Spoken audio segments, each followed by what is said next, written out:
casa, mas nós estamos começando o estudo de Lucas 22. Estamos muito próximos do momento em que Jesus vai ser crucificado. Na verdade, nós estamos estudando os preparativos, o momento em que Jesus é traído.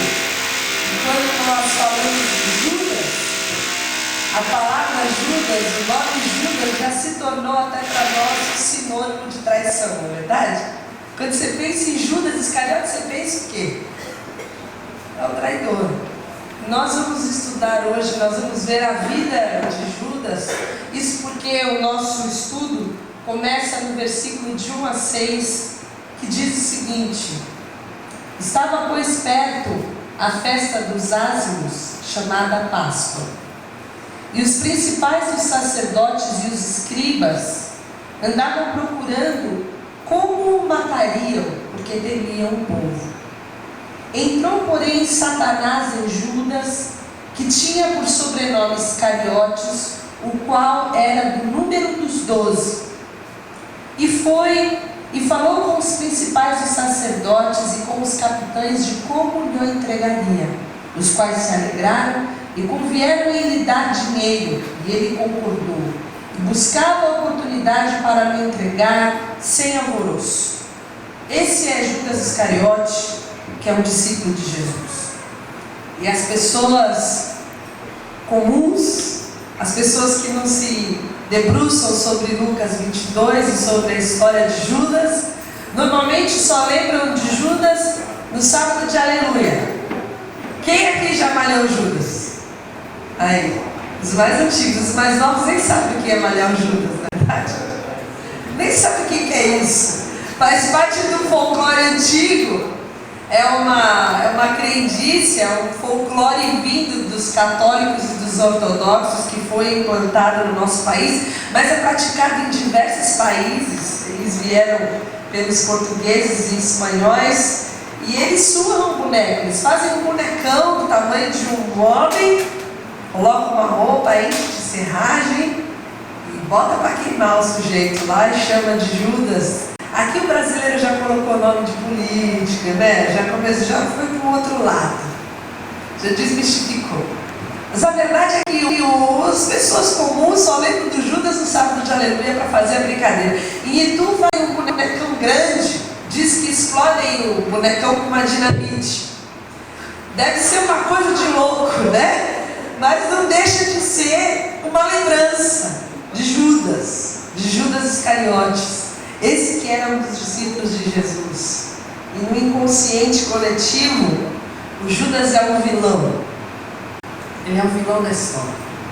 Mas mesmo assim é interessante que nos filmes comuns, nos filmes que a gente vê nas histórias, nas novelas, né? O pessoal que gosta de novela, o vilão, com exceção daqueles filmes que o vilão só aparece nos últimos 5 minutos de filme, que são os melhores, isso, né? Você fica sem saber quem está aprontando até o final. Com exceção desses filmes, na maioria dos filmes, o vilão aparece já no começo da história. Tem até uma musiquinha para ele.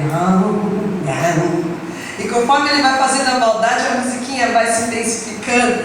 O cenário é sempre meio sombrio, as roupas são mais escuras. Esse normalmente é um vilão e a história vai se desenrolando até que ele tem o grande final. E quanto mais terrível é a ação do tal do vilão, mais satisfeito a gente fica com uma morte terrível, né? O cara aprontou. Se ele tem uma morte leve no final, a gente sai meio insatisfeito, fica meio triste. Caramba, todo mundo sofreu pra caramba, o sujeitinho tomou um remedinho lá e dormiu, tinha que sofrer mais. Quanto pior o vilão, maior é a morte, a nossa satisfação com aquela morte terrível, com requintes de crueldade. Aí a gente fica feliz, sai feliz de cinema, pô, filmaço. O cara teve o que mereceu. Mas esse vilão Judas, que é malhado aí no sábado de Aleluia, não é descrito como um vilão clássico nos evangelhos. Nós vamos ver que a história dele é uma história diferente. Ele começou como um dos 12. Ele foi escolhido por Jesus. Lucas 6 diz que Jesus subiu ao monte e orou. Passou a noite com o Pai. Passou a noite em oração.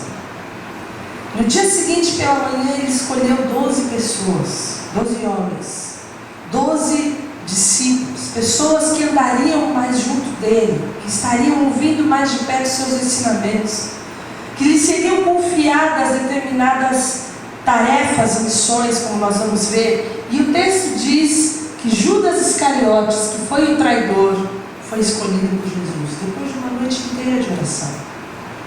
E esse Judas também foi enviado por Jesus. Lucas 9, no versículo 1, 2 e 6 diz que, convocando os seus 12 discípulos, deu-lhes virtude e poder sobre todos os demônios para curarem enfermidades.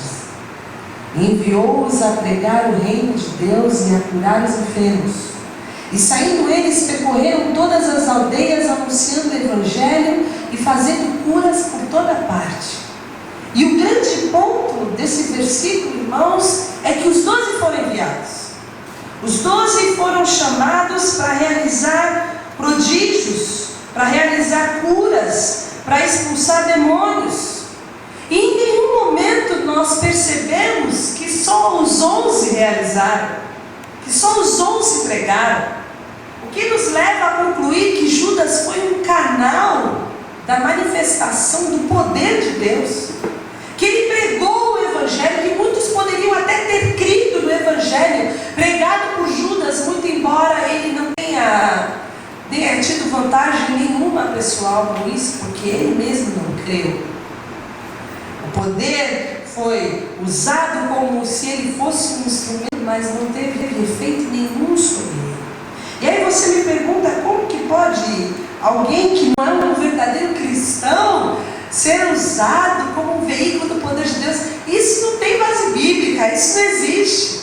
E aí a gente lê Mateus 7, 21 a 23, que diz: nem todo o que me diz Senhor, Senhor entrará no reino dos céus, mas aquele que faz a vontade do meu Pai que está nos céus.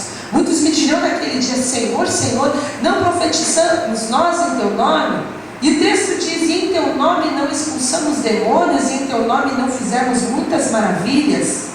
E Jesus responde: então lhes direi abertamente: nunca vos conheci.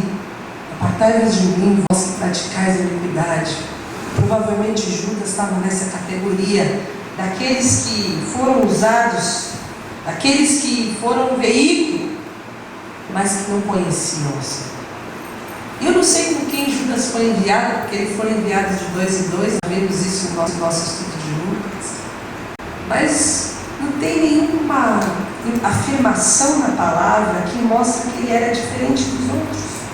Ele foi sim um instrumento de Deus, o poder de Deus agiu através dele, até que, a partir de versículos 70 e 71 de João 6, a traição de Judas foi anunciada. Respondeu-lhe Jesus: não vos escolhi a vós 12, e um de vós é o diabo. Isso dizia ele de Judas Iscariotes, filho de Simão, porque este o havia de entregar, sendo um dos 12. Então Jesus o chama de diabo, porque, como nós vimos, Satanás entrou nele. E João 17, 12 fala: enquanto estava com eles, eu os protegi, eu os guardei pelo nome que me deste. Nenhum deles se perdeu, a não ser aquele que estava destinado à perdição, para que se cumprisse a Escritura. Havia a predição de que um dos 12 seria possuído pelo diabo, seria como um diabo, esse que estava destinado à perdição. E qual foi então o momento em que o coração de Judas começou a se encher? Eu chamei de gota d'água. Essa história está em João 12, versículos de 1 a 6, diz o seguinte: 6 dias antes da Páscoa, Jesus chegou a Betânia, onde vivia Lázaro, a quem ressuscitara dos mortos. Ali prepararam um jantar para Jesus. Maria servia, enquanto Lázaro estava à mesa com ele. Então Maria pegou um frasco de nardo puro, que era um perfume caro, derramou-o sobre os pés de Jesus e os enxugou com os seus cabelos. E a casa encheu-se com a fragrância do perfume.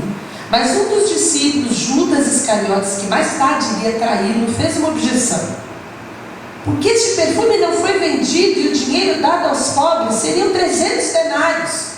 E ele não falou isso por se interessar pelos pobres, mas porque era ladrão. Sendo responsável pela bolsa de dinheiro, costumava tirar o que nela era colocado. É realizado um jantar e Jesus é o convidado de honra.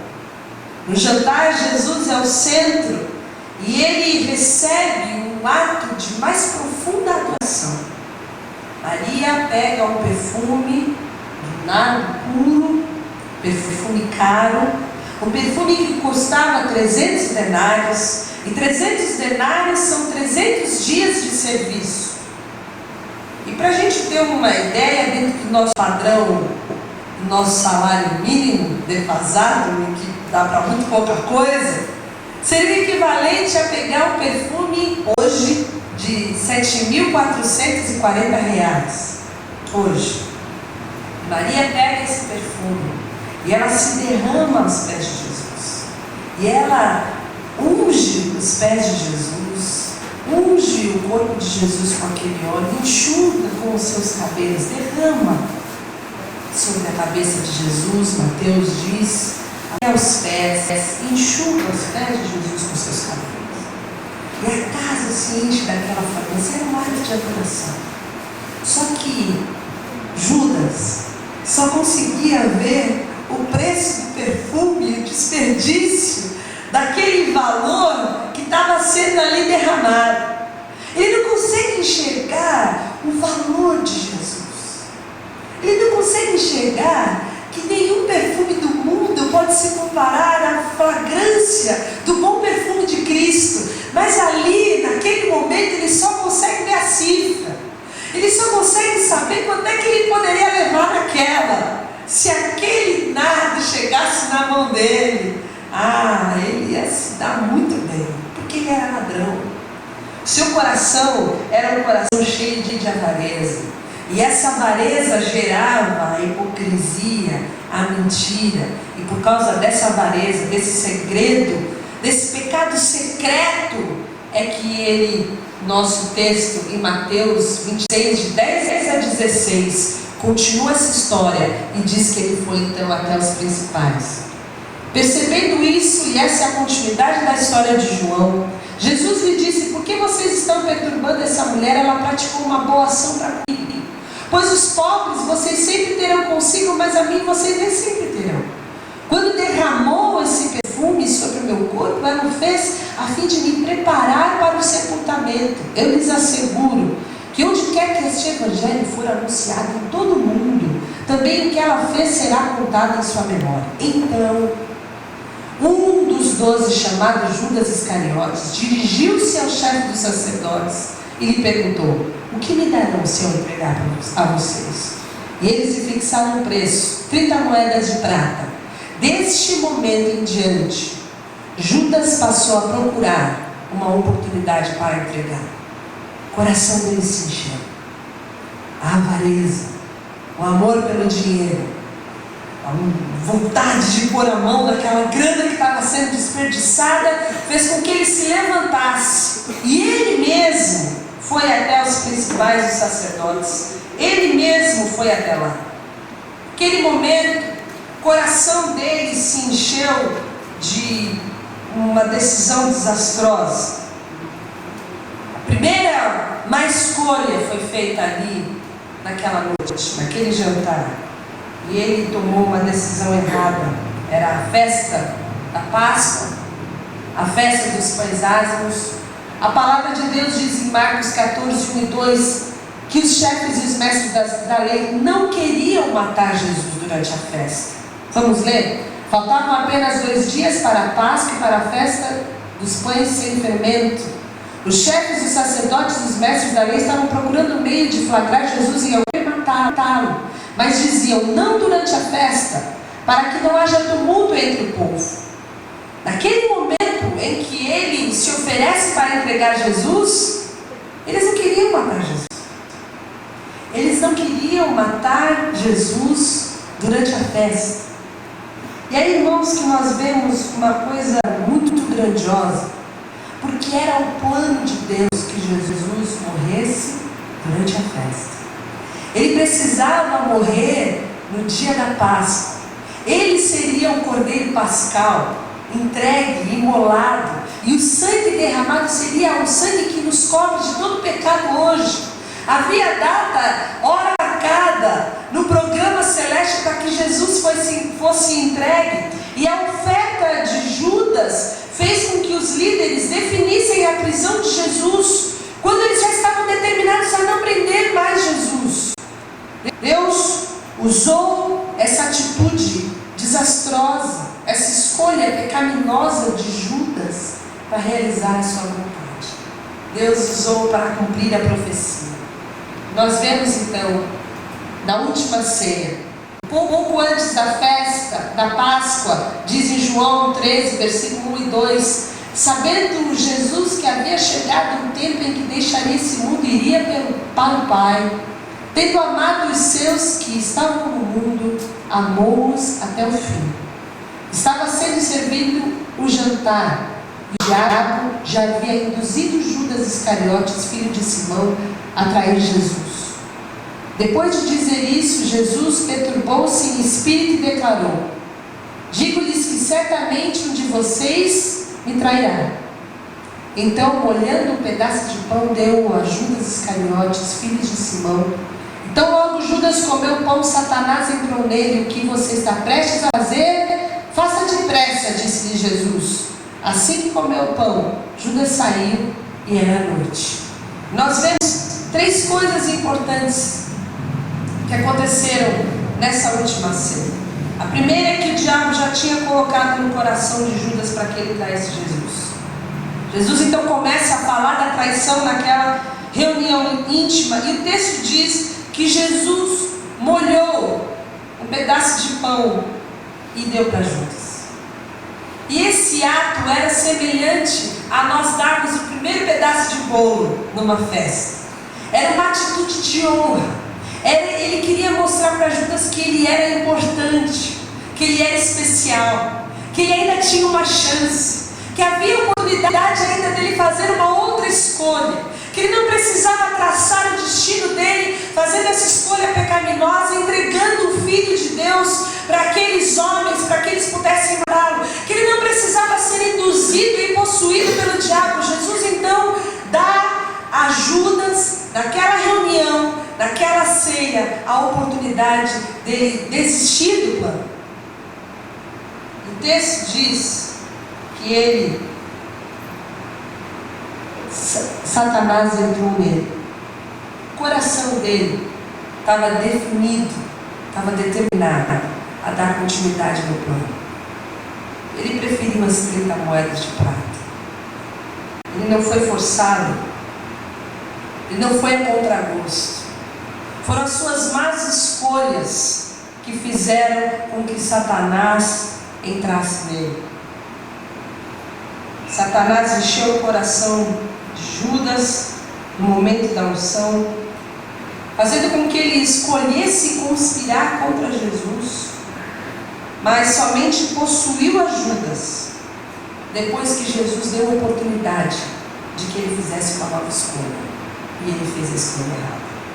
Então, depois de ser honrado e receber essa oportunidade, e desistir dessa oportunidade, finalmente ele é possuído por Satanás. E o que acontece? Nós vamos ver depois a prisão de Jesus. Nós só estamos dando continuidade na história de Judas. Mateus 26, 47 a 50 diz que enquanto ele ainda falava, chegou Judas, um dos 12. Com ele estava uma grande multidão armada de espadas e varas, enviada pelos chefes dos sacerdotes e líderes religiosos do povo. O traidor havia combinado um sinal com eles, dizendo-lhes: aquele a quem eu saudar com um beijo é ele, prendam-no. Dirigindo-se imediatamente a Jesus, Judas disse: salve, mestre, e o beijou. Jesus perguntou: amigo, o que é que traz? Então os homens se aproximaram, agarraram Jesus e o prenderam. E esse texto mostra mais uma vez o amor, a gentileza e o carinho de Jesus com Judas até o final. Por isso que João 13 fala: tendo-nos amado, amou até o fim. Ele permitiu que Judas o beijasse e o chamou de amigo. Ele continuava amando Judas, porque ele amou o mundo, ele amou o pior pecador. Nesse momento, mesmo no meio de tanta misericórdia e de tanta compaixão, Judas o entrega. Judas entregou Jesus. Judas beijou Jesus e entregou Jesus. E o fim de Judas só é registrado em Mateus 27, versículos de 3 a 5. Diz o seguinte: quando Judas, que o havia traído, viu que Jesus fora condenado, foi tomado de remorso e devolveu aos chefes dos sacerdotes e aos líderes religiosos as 30 moedas de prata e disse: pequei, pois, traí sangue inocente. E eles retrucaram: que nos importa, a responsabilidade é sua. Então Judas jogou o dinheiro dentro do templo, saindo, foi e enforcou-se. É interessante que o texto diz que ele se encheu de remorso. Ele não se arrependeu. Não houve um reconhecimento do senhorio de Cristo em nenhum momento. Havia somente um lamento. E essa é a morte de Judas. E eu não sei você, mas não traz satisfação nenhuma para nós. É uma história triste de um homem que é muito mais vítima dos seus próprios pecados, da sua própria consciência, que foi enredado, conduzido, induzido e possuído por Satanás, e que acabou com uma morte horrível, enforcado, cheio de lamento, cheio de remorso. Nós costumamos olhar para Judas como uma figura à parte. Nunca a gente vai olhar para Judas e ver alguma semelhança entre nós e eles. Mas se a gente for olhar com um pouco mais de cuidado, nós vamos ter uma cena um pouco desconfortável. Afinal de contas, Judas parecia ser um bom sujeito. Ele estava ali como um seguidor genuíno de Jesus. Judas foi um veículo do poder de Deus, como nós vimos. Ele foi enviado, as coisas aconteceram, milagres, prodígios, maravilhas. Ele pregava o evangelho do reino. Alguns de nós nem isso faz. Judas era igual aos outros discípulos. Ele não se destacava dos outros discípulos. Até quando ele era ladrão e enfiava a mão na bolsa, aquilo era escondido, ninguém sabia. Ele continuava ali. Ninguém jamais suspeitou que ele fosse traidor.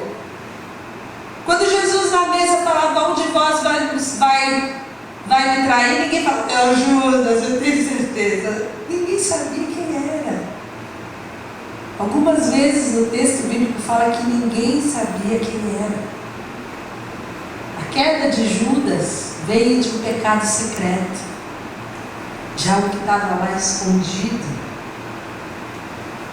Os roubos, os furtos, o coração avarento, o coração destituído da grandeza e da adoração, um coração que não reconhecia Cristo como Senhor.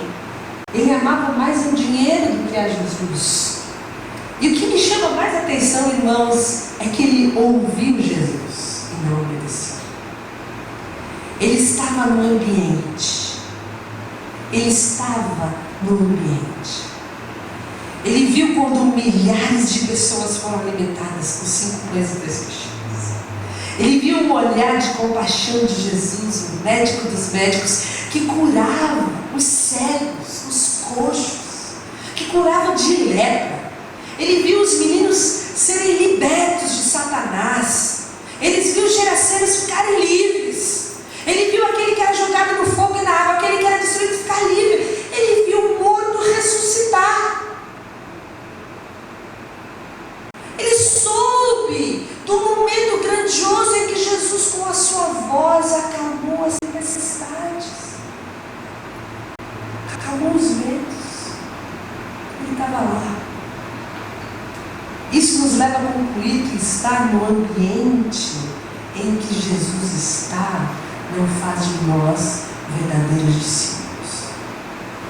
Que ouvir a voz de Deus sem obedecer não faz de nós verdadeiros discípulos. Ele teve o seu pecado progredindo cada vez mais. Aquilo que começou com avareza foi crescendo, e uma sequência de decisões o levou a ser um traidor. Ele não nasceu um traidor, ele não foi escolhido um traidor, ele não foi enviado como um traidor, ele foi enviado como um dos discípulos de Jesus, até que no meio do caminho ele se tornou um traidor por causa das suas escolhas. Ele não foi forçado a pecar por Satanás, mas foi induzido e foi assistido por ele, porque ele ficou vulnerável por causa do seu pecado, vulnerável porque ele não entendia que estava seguindo as influências diabólicas, mas ele estava seguindo os seus próprios desejos, o seu caminho. Eu estou buscando os meus interesses. Nesse caminho, nós vemos que ele acabou escolhendo a seguir Satanás. E do ponto de vista de Judas, seu pecado era justificável. Não vou fazer tanta coisa assim, os caras vão matar ele mesmo, mas dia ou menos dia. Estão querendo matar ele faz tempo, eu vou dar uma forcinha e levo 30 guardas de prata nessa. Só vou dar um beijo nele. Quantos beijos eu já dei? O pecado tem sempre esse lado do pecador de ser justificado. A gente sempre tenta corrigir e abrandar e pintar de rosa o nosso pecado, principalmente se o nosso interesse é continuar nele. Dessa maneira a gente entende que há muito mais de Judas em nós do que a gente imaginava. Mas a verdade é que ele foi induzido, como nós vimos, assistido por Satanás. E o grande vilão dessa história, irmãos, não é Judas, mas é Satanás. E Satanás agiu em Judas e agiu também em vários outros no decorrer da história, que também eram cristãos. E a palavra nos mostra um exemplo de Pedro, por exemplo, em Mateus 16, 23, quando Jesus virou-se e disse a Pedro: para trás de mim, Satanás, você é uma pedra de tropeço para mim e não pensa nas coisas de Deus, mas nas dos homens. Isso nos leva a concluir que Satanás pode trabalhar através de cristãos que dão brechas, que abrem espaços. E nesse momento de Pedro, ele estava nos versículos anteriores falando para Jesus: não faça isso, tem compaixão de ti. Como assim vai morrer na cruz? Deve ter um jeito de trazer a salvação para a humanidade sem cruz. Vamos direto para a coroa, esquece essa história de cruz, de sofrimento. Nesse momento, ele foi um agente do diabo. Em outro momento, em Atos 5:3, Ananias permitiu que Satanás enchesse o seu coração. E o texto diz: então perguntou Pedro: Ananias, como você permitiu que Satanás enchesse o seu coração a ponto de mentir ao Espírito Santo e guardar para si uma parte do dinheiro que recebeu pela propriedade? E nessa história de Atos, que depois vocês podem ler, quando todos vendiam as suas propriedades e levavam os recursos para o que pudesse ser dividido entre os irmãos e ninguém tivesse necessidade, Ananias falou: vou dar um golpe. Eu vendo por 100, fico com 50, falo que vende por 50 e fico bem na foto, vou ser aprovado, eu vou ser bem recebido. E essa necessidade de autoaprovação foi o veículo pelo qual Satanás encheu seu coração. E ele combinou a mentira com a mulher dele, que foi chamada logo depois dele ter morrido e fez a mesma coisa. Mentiu também e morreu também. Foram veículos. O pecado foi um veículo de abertura, de brecha, para que Satanás entrasse. Como Satanás tem acesso ao nosso coração? Satanás tem acesso ao nosso coração através da tendência humana a pecado. Assim como Judas tinha como tendência a ganância, Ananias tinha a necessidade de aprovação, que gerou nele a avareza, Gerou nele a hipocrisia de se apresentar como se fosse o bom ali no meio da comunidade, e a mentira também. Todos nós, irmãos, sofremos influências, ou influências internas ou influências externas. E as nossas influências, as nossas tendências internas ao pecado se chama carne. Quando existe aquela nossa vontade, aquele nosso desejo de pecar, isso se chama carne. E Tiago 1, 14, 15 fala que cada um, porém, é tentado pela própria cobiça, sendo por esta arrastado e seduzido. Nós somos tentados pelos nossos desejos. E é por causa dos nossos desejos que nós somos arrastados e seduzidos. Então a cobiça, tendo engravidado, dá luz ao pecado. E o pecado, após ter se consumado, gera a morte. Os desejos todos têm. E o desejo não é pecado. Mas o pecado consumado gera a morte. Essa é a influência interna, que faz com que Paulo falasse: miserável homem que sou, quem me livrará do corpo dessa morte? Porque o bem que eu quero fazer eu não consigo, e o mal que eu não quero fazer está sempre comigo. São as minhas tendências, é a minha vontade de chutar o pau na barraca 24 horas, é a minha ira, a minha tendência à mentira, a minha inclinação à pornografia, a minha inclinação ao adultério. São as tendências, a rebeldia, a desobediência à palavra de Deus, aquele mal que eu não quero e que está sempre comigo. Mas além das nossas pressões internas, nós também sofremos as pressões externas, que vêm do mundo. E nós sabemos que nós somos de Deus e que o mundo todo está sob o poder do maligno. O mundo jaz, em outra tradução diz, o maligno.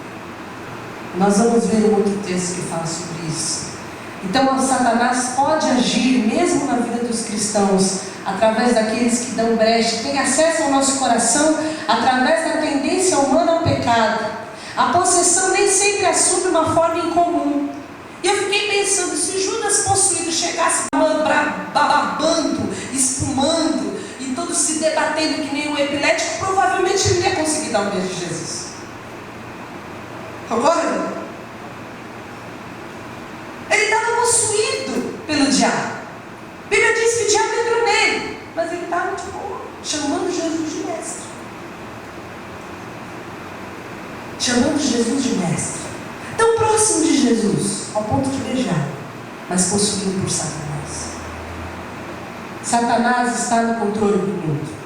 E a palavra de Deus fala em Efésios 1:3 que ele nos vivificou estando vós mortos em ofensas e pecados, em que em outro tempo andastes, segundo o curso deste mundo, segundo o príncipe das potestades do ar, o espírito que agora opera nos filhos da desobediência, entre os quais todos nós também andávamos nos desejos da nossa carne, fazendo a vontade da carne e dos pensamentos, e éramos por natureza filhos da ira, como os outros também.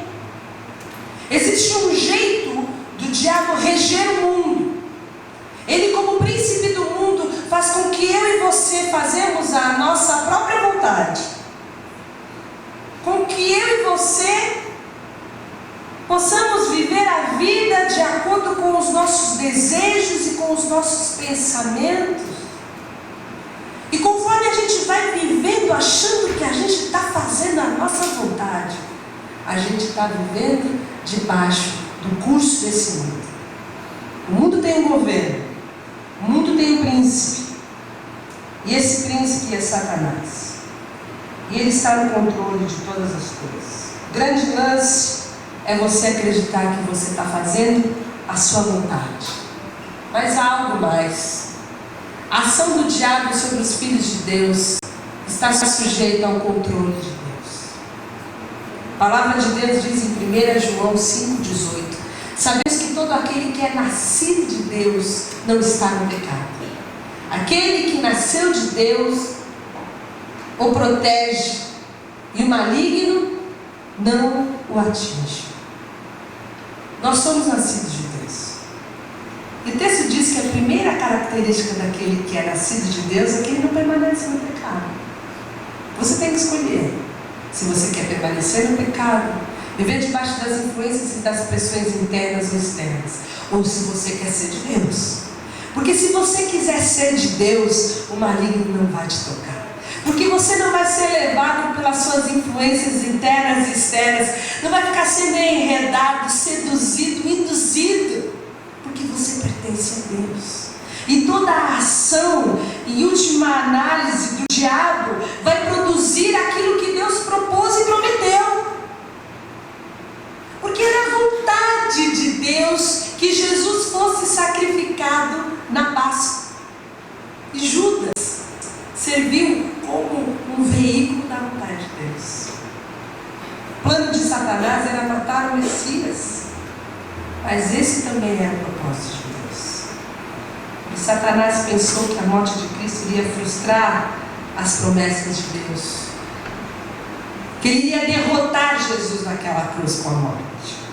Mas, irmãos, você sabe o que aconteceu?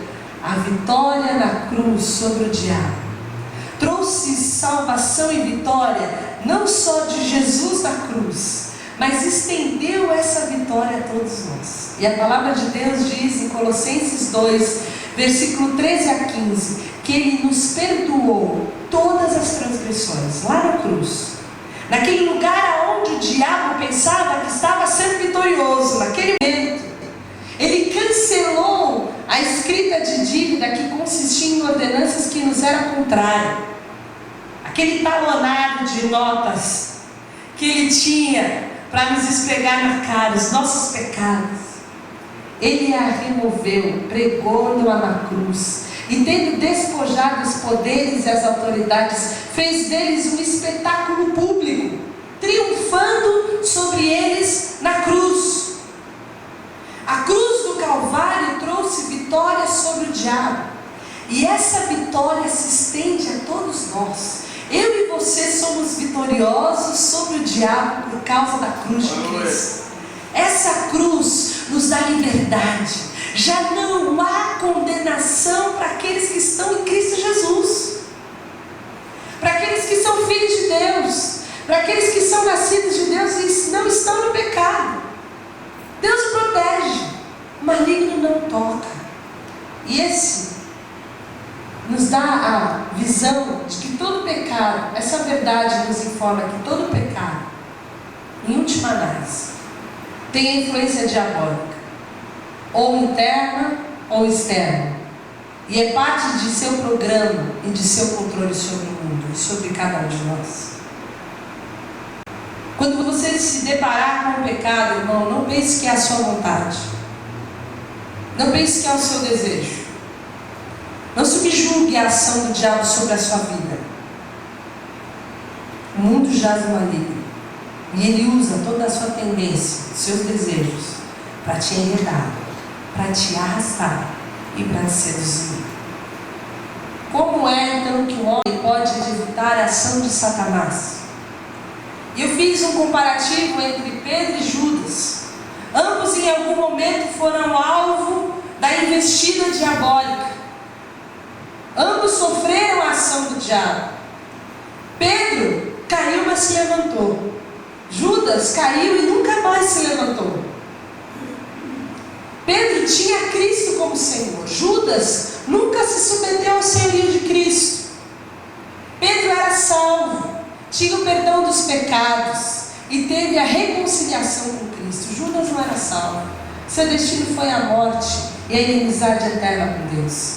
Depois, nos versículos 31 e 32, nós vamos ver agora, ainda em Lucas 22, que Satanás pediu para jogar a Pedro como um trigo, para peneirar a Pedro. E o texto diz que Jesus estava intercedendo por ele. Sabe qual é a diferença daqueles que são salvos, daqueles que pertencem a Jesus Cristo, que aqueles que têm a Cristo como Senhor, e dos que não têm? É que Ele intercede por nós. E a única forma de nós evitarmos a ação de Satanás nas nossas vidas é vivendo por meio dele. Romanos 8,37 diz: mas em todas essas coisas somos mais que vencedores por meio nos amou. É vivendo por Ele. É fazendo tudo que nós fazemos, não na nossa própria força, porque toda a nossa tendência é para o pecado. Mas é vivendo por meio de Jesus, é buscando nele recurso, vivendo uma vida de integridade diante de Deus, buscando na palavra, buscando a oração. E a palavra de Deus ainda em Efésios 10 a 18 nos dá mais uma dica, para nós sermos fortes, para nós permanecermos, sermos firmes e vencermos o diabo. O texto diz: finalmente, fortaleçam-se no Senhor e no seu forte poder. Vistam toda a armadura de Deus para poderem ficar firmes contra as ciladas do diabo. Para que a armadura de Deus? Para nós ficarmos firmes contra a cilada do diabo.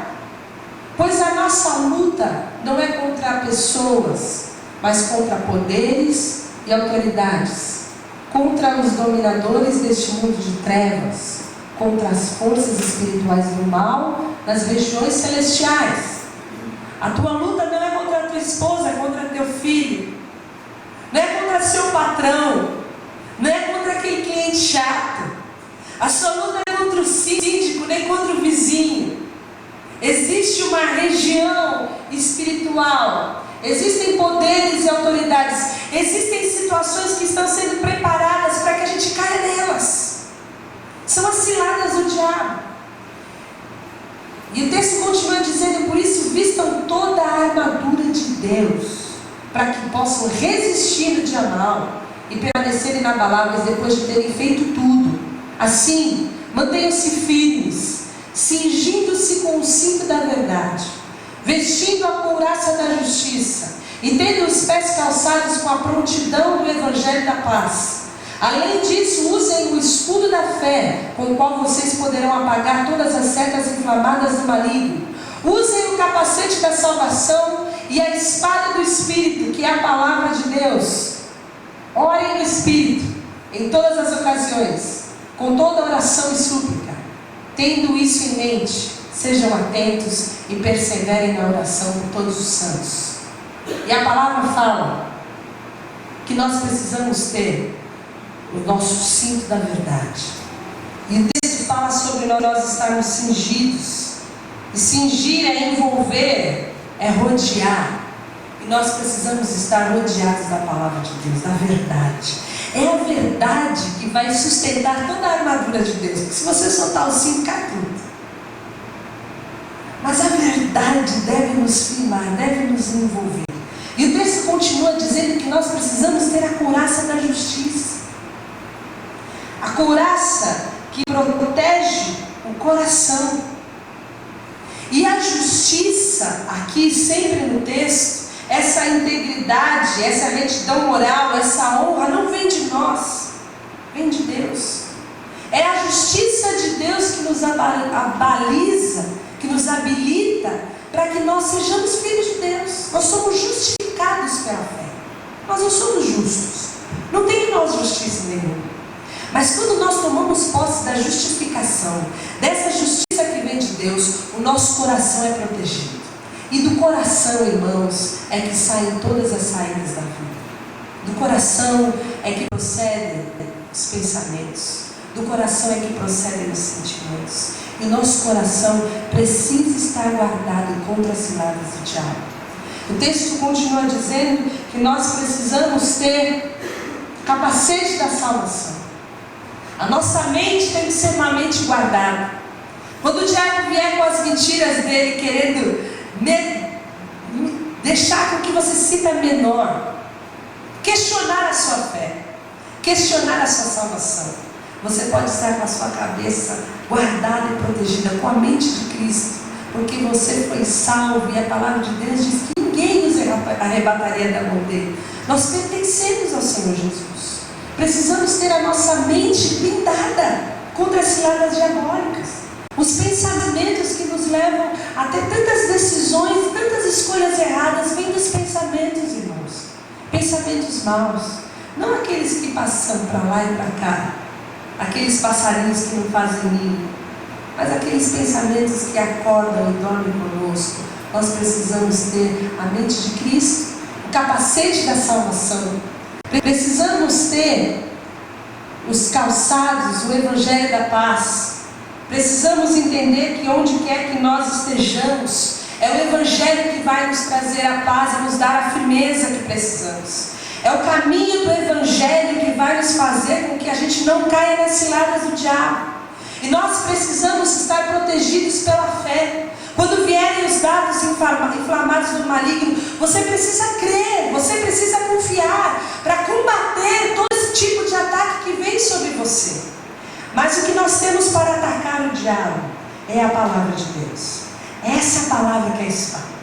E foi com essa palavra que Jesus respondeu: está escrito, está escrito e está escrito. Foi dizendo que está escrito que ele venceu o diabo lá no deserto. E é dizendo que está escrito que você vai vencer o diabo na sua vida, na sua casa, no seu trabalho, nos seus relacionamentos. Você precisa saber o que está escrito. Você precisa manejar bem a palavra da verdade, para que você possa vencer o diabo.